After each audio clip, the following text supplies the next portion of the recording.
Hi friends, welcome to Soumya's food world. ಇವತ್ತು ನಾನು ಪನ್ನೀರ್ ಹೈದ್ರಾಬಾದಿ ಹೇಗೆ ಮಾಡೋದು ಅಂತ ತೋರಿಸ್ತಾ ಇದ್ದೀನಿ. ಇದನ್ನು ಯಾವುದಾದ್ರೂ ಕುಲ್ಚಾ, ಪರೋಟ, ಚಪಾತಿ ಜೊತೆ ಮಾಡ್ಕೋಬೋದು. ತುಂಬಾ ಚೆನ್ನಾಗಿರುತ್ತೆ. ಫಸ್ಟ್ ಒಂದು ಪ್ಯಾನ್ ಇಟ್ಕೊಂಡ್ಬಿಟ್ಟು ಅದರಲ್ಲಿ 1 ಟೇಬಲ್ ಸ್ಪೂನಷ್ಟು ಆಯಿಲ್ ಹಾಕ್ಕೊತಾ ಇದ್ದೀನಿ. ಅದರಲ್ಲಿ ಕ್ಯೂಬ್ಸ್ ಆಗಿ ಕಟ್ ಮಾಡ್ಕೊಂಡಿರೋಂಥ ಆನಿಯನ್ಸನ್ನು ಹಾಕ್ಕೊತಾ ಇದ್ದೀನಿ. ನಾನಿಲ್ಲಿ ಒಂದು 4 ಆನಿಯನ್ಸ್ನ ತೊಗೊಂಡಿದ್ದೀನಿ. ಒಂದೆರಡು ಗ್ರೀನ್ ಚಿಲ್ಲೀಸ್ನ ಹಾಕ್ಕೊತಾ ಇದ್ದೀನಿ. ಇಲ್ಲಿ ಟೊಮೆಟೊ ಹಾಕ್ಕೊತಾ ಇಲ್ಲ, ಸೊ ಆನಿಯನ್ಸೇ ಜಾಸ್ತಿ ತೊಗೋಬೇಕು. ಅದನ್ನು ಗೋಲ್ಡನ್ ಕಲರ್ ಬರೋವರೆಗೂ ಈ ರೀತಿ ಫ್ರೈ ಮಾಡ್ಕೊತಾ ಇದ್ದೀನಿ. ಹಾಗೆ ಒಂದು 4-5 ಕ್ಯಾಶ್ಯೂಸ್ ಆ್ಯಡ್ ಮಾಡ್ತಾಯಿದ್ದೀನಿ. ಜಿಂಜರ್ ಗಾರ್ಲಿಕ್ ಪೇಸ್ಟ್ ಹಾಕ್ತಾಯಿದ್ದೀನಿ.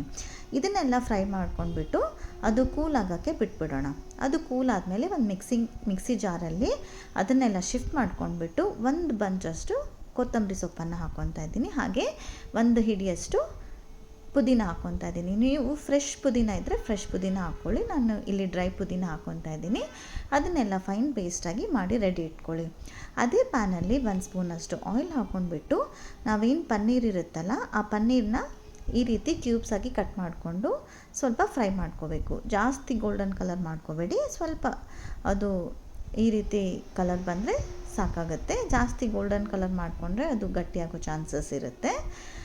ಅದನ್ನು ತೆಗೆದಿಟ್ಕೊಂಡ್ಬಿಟ್ಟು ಮತ್ತೆ ಅದೇ ಪ್ಯಾನಲ್ಲಿ 1 ಸ್ಪೂನಷ್ಟು ತುಪ್ಪನ ಹಾಕ್ಕೊತಾ ಇದ್ದೀನಿ. ನೋಡಿ, ಸ್ವಲ್ಪ ತುಪ್ಪ, ಸ್ವಲ್ಪ ಎಣ್ಣೆ ಬೇಕಾದರೂ ಹಾಕ್ಕೊಳ್ಳಿ. ಒಂದು ಸ್ವಲ್ಪ ಜೀರಿಗೆ ಹಾಗೆ ಜೀರಿಗೆಯನ್ನು ಹಾಕ್ಕೊತಾ ಇದ್ದೀನಿ. ಅದು ಸ್ವಲ್ಪ ತುಪ್ಪದಲ್ಲಿ ಈ ರೀತಿ ಫ್ರೈ ಮಾಡ್ಕೊಳ್ಳೋಣ. ಅದು ಸ್ವಲ್ಪ ಫ್ರೈ ಆಗಿದ್ದಾದಮೇಲೆ ನಾವೇನು ಗ್ರೈಂಡ್ ಮಾಡ್ಕೊಂಡಿರ್ತೀವಲ್ಲ, ಆ ಪೇಸ್ಟನ್ನು ಇದರಲ್ಲಿ ಆ್ಯಡ್ ಮಾಡ್ಕೋಬೇಕು.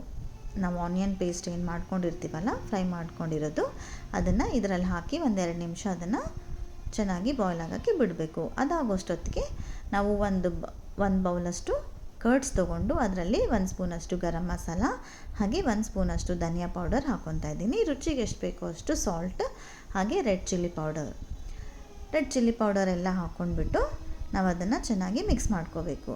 ಹಾಗೆ ಒಂದು ಸ್ವಲ್ಪ ಕಸೂರಿ ಮೇಥಿ ಹಾಕ್ಕೊತಾ ಇದ್ದೀನಿ.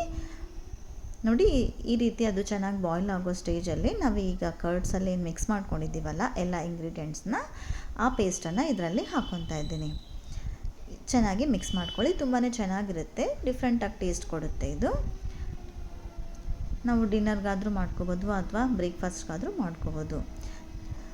ಅದು ಸ್ವಲ್ಪ ಚೆನ್ನಾಗಿ ಬಾಯ್ಲ್ ಆಗಿದ್ದಾದಮೇಲೆ ನಾವೇನು ಪನ್ನೀರ್ ಫ್ರೈ ಮಾಡ್ಕೊಂಡಿರ್ತೀವಲ್ಲ, ಆ ಪನ್ನೀರನ್ನು ಇದರಲ್ಲಿ ಆ್ಯಡ್ ಮಾಡಿಕೊಂಡು ಚೆನ್ನಾಗಿ ಮಿಕ್ಸ್ ಮಾಡ್ಕೊಳ್ಳಿ. 1-2 ನಿಮಿಷ ಅದನ್ನು ಬಾಯ್ಲ್ ಮಾಡ್ಕೋಬೇಕು. ಆ ಪನ್ನೀರ್ ಗ್ರೇವಿ ಎಲ್ಲ ಚೆನ್ನಾಗಿ ಹೊಂದ್ಕೋಬೇಕಲ್ಲ, 1-2 ನಿಮಿಷ ಬಾಯ್ಲ್ ಮಾಡಿಕೊಂಡು ಸ್ವಲ್ಪ ಸಣ್ಣದಾಗಿ ಚಾಪ್ ಮಾಡ್ಕೊಂಡಿರೋಂಥ ಕೊತ್ತಂಬರಿ ಸೊಪ್ಪು ಹಾಕ್ಕೋಬೇಕು. ಅದಾದ ತಕ್ಷಣ ನೆಕ್ಸ್ಟ್ ಲಾಸ್ಟ್ಗೆ ನಾವು ಫ್ರೆಶ್ ಕ್ರೀಮ್ ಏನಿರುತ್ತಲ್ಲ, ಆ ಫ್ರೆಶ್ ಕ್ರೀಮನ್ನು ಇದರಲ್ಲಿ ಆ್ಯಡ್ ಮಾಡ್ಕೋಬೇಕು. ನಾನು ಅಲ್ಲಿ ಸಾಲ್ಟ್ ಹಾಕೋದು ಮರ್ತೋಗಿದ್ದೆ, ಸೊ ಇಲ್ಲಿ ಆ್ಯಡ್ ಮಾಡ್ತಾಯಿದ್ದೀನಿ. ರುಚಿಗೆ ಎಷ್ಟು ಬೇಕೋ ಅಷ್ಟು ಸಾಲ್ಟನ್ನು ನೋಡಿ ಆ್ಯಡ್ ಮಾಡ್ಕೊಳ್ಳಿ. ನೋಡಿ, ಚೆನ್ನಾಗಿ ಇದು ಪನ್ನೀರ್ ಜೊತೆ ಬಾಯ್ಲ್ ಆಗಿದೆ. ಲಾಸ್ಟ್ಗೆ ಫ್ರೆಶ್ ಕ್ರೀಮ್ ಹಾಕಿ, ನೀವು ಮನೆಯಲ್ಲಿ ಕೆನೆ ಇದ್ದರೆ ಅದನ್ನು ಕೂಡ ಹಾಕ್ಕೋಬೋದು.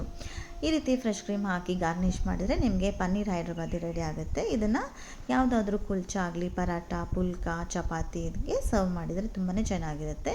ಇದನ್ನು ಲಂಚ್ ಬಾಕ್ಸ್ಗೆ ಕೂಡ ನೀವು ಪ್ರಿಪೇರ್ ಮಾಡ್ಕೋಬೋದು. ನಿಮ್ಮೆಲ್ಲರಿಗೂ ಇಷ್ಟ ಆದರೆ ಲೈಕ್ ಮಾಡಿ. Thank you.